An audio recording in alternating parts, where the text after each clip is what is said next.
भनिन्छ श्रीमान र श्रीमती बीचको झगडा परालको आगो जस्तै हुन्छ अरे।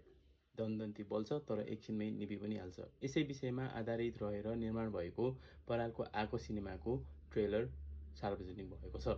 यो कथा प्रसिद्ध साहित्यकार गुरूप्रसाद मैनालीद्वारा लिखित अत्यन्त लोकप्रिय नेपाली सामाजिक कथा हो। यसअघि पनि यसै विषयमा आधारित रहेर विक्रमसम्वत 2035 सालमा परालको आगो निर्माण र प्रदर्शन भएको थियो, जुन सिनेमा सफल समेत भएको थियो। अहिले बनेको परालको आगो पनि यसै कथासँग प्रेरित रहेको छ, जसमा सौगात मल्ल, प्रकाश सपुत, सुहाना थापा र सिर्जना अधिकारीलाई मुख्य भूमिकामा देख्न सकिन्छ।